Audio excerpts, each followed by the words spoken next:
You are about to listen to the Redhead Boy podcast, available on Spotify and wherever you get your podcasts from.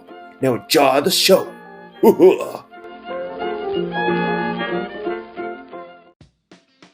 Hi guys, and welcome to another episode of the Redhead Boy podcast, hosted by me, Harry.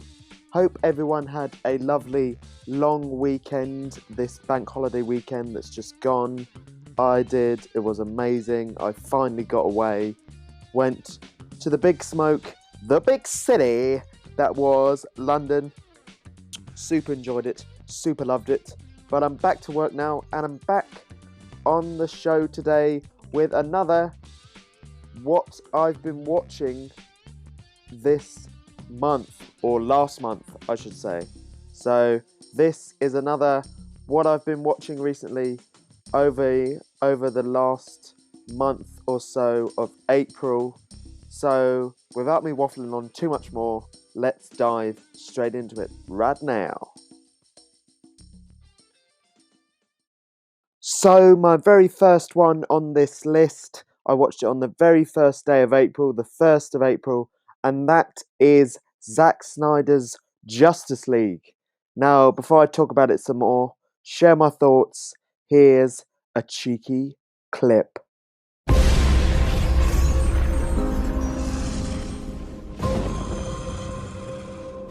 This world is divided.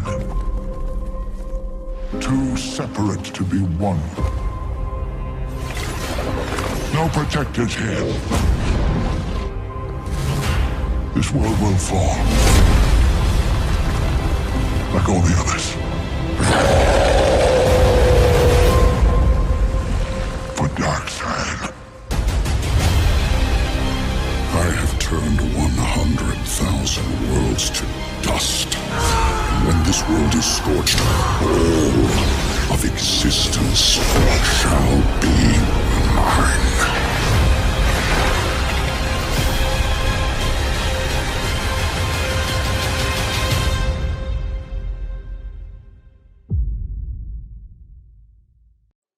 Cool. That was a dramatic little clip there from Zack Snyder's Justice League. Now, this film was pretty much championed by the fans. We all remember that. Well, to be honest, I don't really remember much of the 2017 version of the Justice League. So, if any of you guys didn't know, Zack Snyder had to step away for personal reasons, and they got Joss Whedon of Avengers fame to come in and do some reshoots and add some bits so Warner Brothers could have a finished film. That came out in 2017, and yeah, I don't really remember much about it. I remember it not being great. I remember very crappy, sort of like forced humour that they were trying to make it a bit more light-hearted, maybe trying to be a bit more like the tone of Marvel. But this cut is Zack Snyder's ultimate. He returned to reclaim his film and create the film in his vision that he wanted originally. And this is a 4-hour film that's cut up into 4 separate parts. There's different titles. But do you know what? I wasn't 100% sure if I was going to actually bother watching this film. And then I found it on Now TV, and I was like, screw it. I'm going to watch this. I'm going to watch it and see if it's significantly different from the 2017 crap fest, really. And I watched it, and maybe it's because I don't remember, as I've said about 3 times now already, that I don't remember much of the 2017 version. I really enjoyed this film. I thought it was so much better. The tone was so much better. in terms of the gritty tone that Zack Snyder set up with Man of Steel, which I can't believe they haven't done a Man of Steel 2 because I love Man of Steel. Such a great Superman movie. Darker, but great Superman movie with Henry Cavill, of course. Yeah, I just super enjoyed the tone of this film. I had to do it in two parts. I had to watch for like 2 hours, take a break, and then go back because 4 hours straight is, whew, it's a long, long, long, long time. But overall, I super enjoyed this film. The dynamic between the team was great. The cast, yeah, really gel well together. You know, it was great to see Ben Affleck back as Batman. Um, I think he is coming back for another another film. But in overall, I really enjoyed it so much better. It was so much more detailed, and I just appreciated the darker tone rather than Joss Whedon coming in and be like, "Ooh, ooh, this can be like a Marvel film. Let's put some fart jokes in and whatever." Which that works good for Marvel, but you can't have it in DC as well. DC's got to have a different twist. Yeah, I love Jason Momoa as Aquaman. He's hilarious. Uh, yeah. The only one thing that was a shame with this film is that there's stuff set up that sadly isn't going to pay off because Zack Snyder is moving away from DC, um, which is understandable. So yeah, there's certain things that we will see that won't see pay off. Um, the baddie Steppenwolf, he looks so much better. In the 2017 version, he looked rubbish. This design of his suit looks sick. Also, we see like Darkseid, the main, the Thanos version of in the DC. So it was great to see him, and yeah, overall it was great. And also, um, it was awesome to see, Henry Cavill in that black and white version of that Superman suit. Is really cool. And also not to see Henry Cavill's, upper lip moving about. So yeah, overall, super really enjoyed Zack Snyder's Justice League, which was a surprise. Generally was a surprise. The next one on my list is a documentary, and it is about the amazing thespian, the X-Men legend, the marvelous wizard, the absolute national treasure that is Ian McKellen, and the documentary is called Ian McKellen Playing the Part. And before I chat about it, here's a little clip. I'm a 30-year-old actor earning £50 a week. It used to be that it was my secret, my life, my profession. So what side of Ian McKellen am I going to present? I was the lad who loved the theatre. I went into the dressing rooms, right up close to performers I was just fascinated. Anything you could want from a human being, I found it working in the theatre particularly. I was able to just be, exist. Ian McKellen. Ian McKellen? Ian McKellen. British actor Ian McKellen. One of this country's best actors. A man said to be the leading classical actor of his generation. I had no ambitions to become a film actor. There are very few actors who have been in two popular franchises.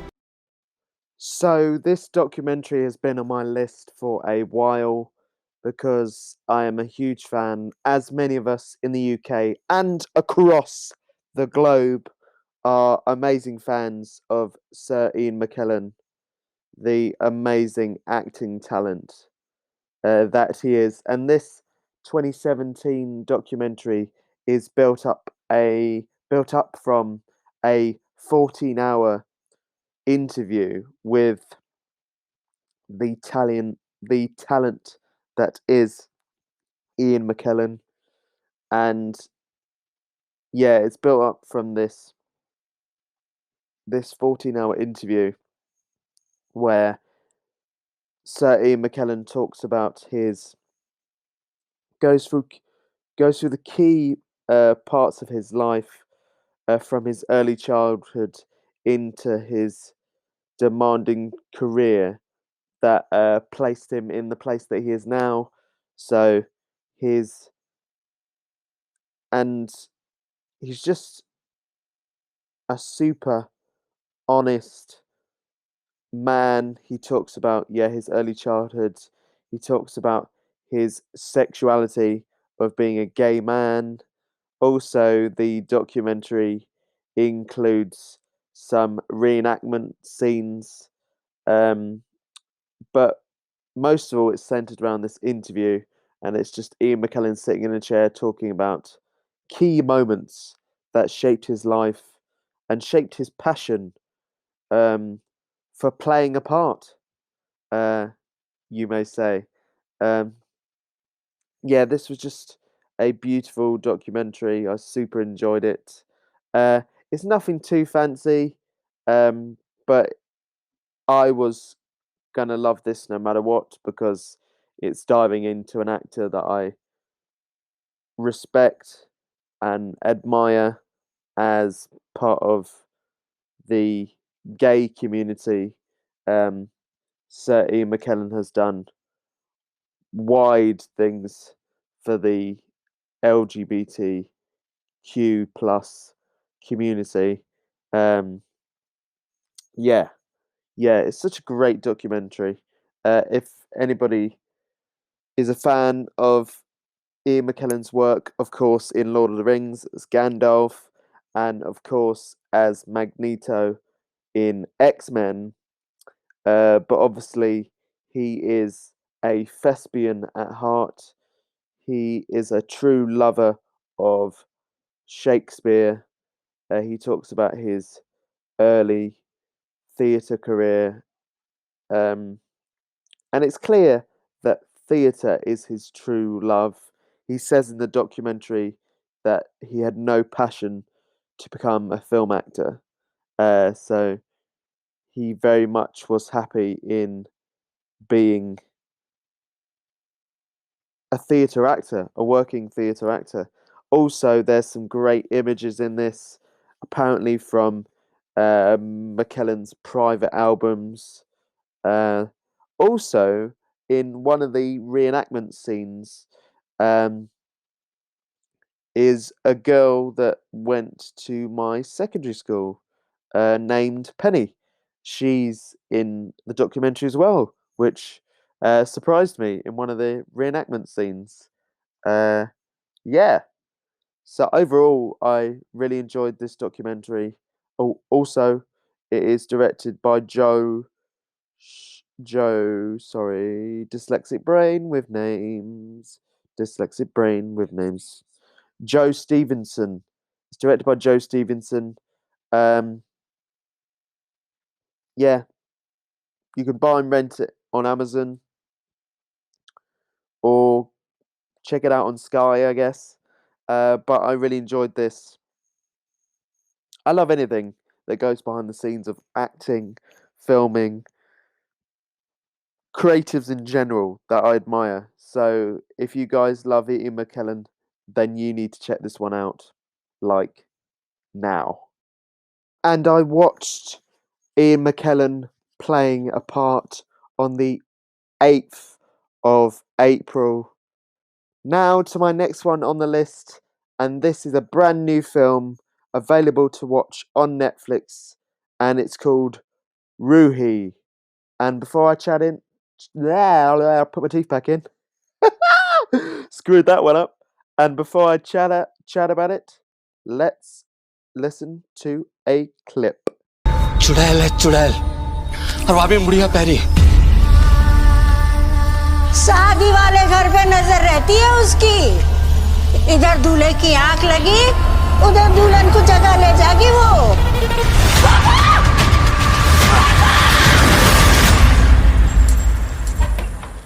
Ruhi was one of these films that was a little surprise to me last month in April. A surprise to me and my partner, Mosh. We sat down and watched it. Mosh has got me into watching the Bollywood films and all those films recently, and this one was another hilarious one. So Ruhi is set in a fictional town of North India. The film revolves around two small boys. Sorry, bear with me as I do the names. Bora and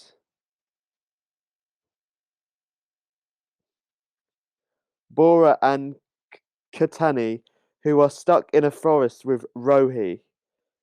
And Rohi is this girl that they have kidnapped, and she just happens to be possessed. And this is such, I know it doesn't sound like it, but this is such a funny film. I really enjoyed it, and just listening to that clip, I know you guys won't understand it because it's in Hindi, I think, or Punjab, I think, maybe. But the two main leads are great in this. It's two blokes, two reporters that have got told by their gangster boss to kidnap this girl to stop a wedding or something like that. And she just happens to be possessed. And the thing that's hilarious is that one of the blokes, they're both kind of desperate and both kind of lonely, and they obviously don't have much luck with girls. But one of the guys falls in love with the girl when she's not possessed, and one of them falls in love with the girl when she is possessed. And it's just hilarious. There's so many funny moments in this. Yeah, I super enjoyed it. It is directed by, sorry, give me a second. Hardik Mehta. I'm not sure if I've seen some of he or she's work. I probably have, to be honest, because I've watched so many Hindi and Indian films. Now, I've said this before. I know people get put off by subtitles, but this film is generally hilarious. Generally hilarious. So you need to check this out. Ruhi, and it's available on Netflix. Go check it out now because it's just a laugh out loud moment. Seeing two guys competing for this woman's affections, but in totally different ways. Yeah, super, super funny. So go check out Rohi, which I watched. When did I watch it? Let's have a look. I watched it on the 10th of April. So yeah, go and check out Rohi right now on Netflix. Go watch it. My next one on the list is the Oscar winner for Best Editing and Best Sound Mixing, and that is the Amazon Studios film that is Sound of Metal. And before I chat about it, here's a cheeky clip. You sound great. Yeah, right. What? You told me you weren't feeling it? You were in it. We don't need to put them all out. I know, but we just need to film them.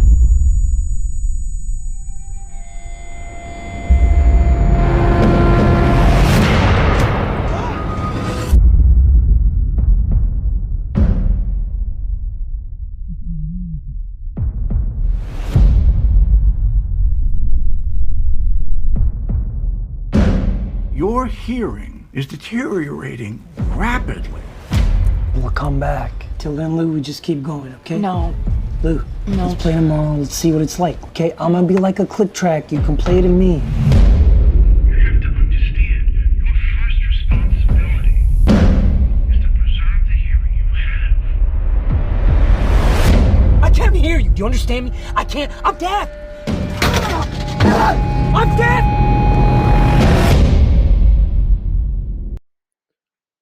watching the trailer for Sound of Metal just brings back how amazing this film was. This is my favourite film that I watched in April. It is thoroughly deserved the awards that it got at the Oscars for best editing and best sound mixing. Definitely sound mixing. Apparently, the crew went into like special rooms or special environments to replicate what it sounds like being deaf. And this film was just so good. I thought it was so powerful and so poignant, and the performance from Riz Ahmed and Olivia Cook, and also I gotta find the guy's name. The guy. Yeah, his name is Paul Rassi, that plays this guy that runs this deaf community place that Riz Ahmed's Ruben's character goes to after he begins to lose his hearing rapidly. And Ruben is a heavy metal drummer, and his girlfriend, who's played by Olivia Cook, is the lead singer. And I love that this film doesn't mess about. It gets straight into it. So the film opens up with they're doing a gig and he begins to lose his hearing for the first time. And bless him, bless him. This film is amazing. I loved this film. I could watch it again. It definitely is one of my favorite films from last year. Well, it came out in 2019. But yeah, and I just love this line here. So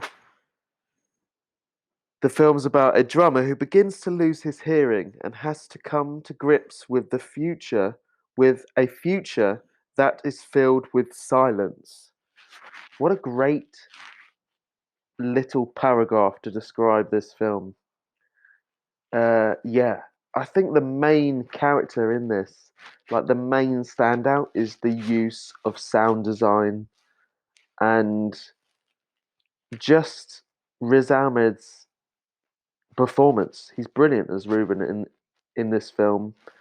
You know, you understand Ruben's pain if you went from being able to hear everything and then having to adjust, becoming a deaf person just dramatically like that. You know, yeah, uh, an absolute brilliant film, directed by Darius Marder. Let me have a look if he wrote it. No, he didn't write it. Who wrote it? Oh no, Darius Marder was one of the writers as well. Yeah, I just love this film. Also, it just yeah, I just don't know. Also, I think it's brilliant that films like this highlight, um, unrepresented members of society, like the deaf community. And I heard that apparently people in the deaf community think it's brilliant because it represents their journey um, a- accurately and sensitively. And yeah, and also I watched an interview with Riz Ahmed, and he said when he was doing the research, he said when he talked to deaf people, they said that they see people that are here, people that can hear, sorry, have the disability because they can't understand their sign language. And Riz Ahmed had to learn American Sign Language, and yeah, I don't know what else to say. I think um, I haven't seen The Father yet with Anthony Hopkins, which obviously he won Best Actor at the Oscars, but Riz Ahmed was high on my list for that because he was amazing. Such a great film. So if you guys haven't seen it, go and check out Sound of Metal, like now, because it's amazing. So amazing. Great performances, great storytelling, great sound design. And I watched Sound of Metal on the 19th of April. I can't stress, go and watch it. Go and watch it. Please, because it's great. It's so great. Such a great film. Great. And the last one on my April list of what I was watching this April is a 90s classic, a film that I hadn't watched before, but my partner recommended me to watch, and it stars Michelle Pfeiffer, and it's Dangerous Minds.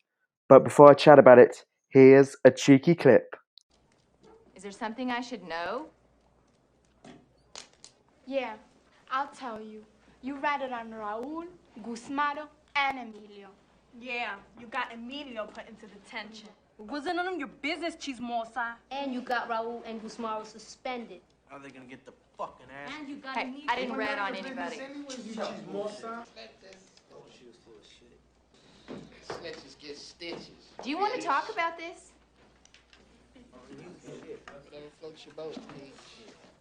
You don't have no choices. Well, if you all feel that strongly about it, leave the room. What? Hey, listen. Nobody's forcing you to be here. You have a choice. You can stay, or you can leave. I love watching films from the 90s. It just takes me back. It really does. This film came out in 1995, the year after I was born. I'm a 94 baby. And I super loved this film. When me and Mosh sat down to watch it, I wasn't really sure if I was in the mood to watch something like this, because I knew it was going to be like a drama, and you know when you're not really in the mood. But I'm so glad I sat and watched this with him, and I loved it. I thought it was great. Michelle Pfeiffer is brilliant as the lead character. Michelle Pfeiffer's character is an ex-Marine. She gets a job at this hardcore program at this school with a group of kids who are extremely bright but not very high achievers. And after she gets chucked in there on her first day and pretty much gets eaten alive by these vibrant characters, she decides to go back in on the next day with a no bullshit attitude with her former Marine training, and she, teaches them karate in her first lesson, and she shows them that she's a badass and that she is determined to better their lives, no matter the cost. Now, this is the classic film where the song Gangster's Paradise comes from. Living in a gangster's paradise. Live living in a gangster's paradise. Now, luckily, like old films like Top Gun and other films like that, they don't play the song that much. They play the song at the very beginning of the film, which surprised me. But overall, the film's really good. Michelle Pfeiffer is a powerhouse of an actor. So, of course, she's brilliant in this as the main character. The ensemble cast of students are great also as well. I don't believe there's any real recognizable faces from now. Sadly, one of the main characters, one of the main students, died not long after this film. But overall, I really enjoyed it, and I think it's a classic 90s film that you guys should see. And I watched it on the 26th of April. So, yeah. go and check out Dangerous Minds, which is on Amazon. Go watch it on Amazon. Yeah. If you're a fan of Michelle Pfeiffer, go check it out. It was good. It was enjoyable. I liked it. Classic 90s. So that's the end of my list. That's what some of the gems that I watched over this April. Hope you guys enjoyed this episode. And until next time, you guys take care.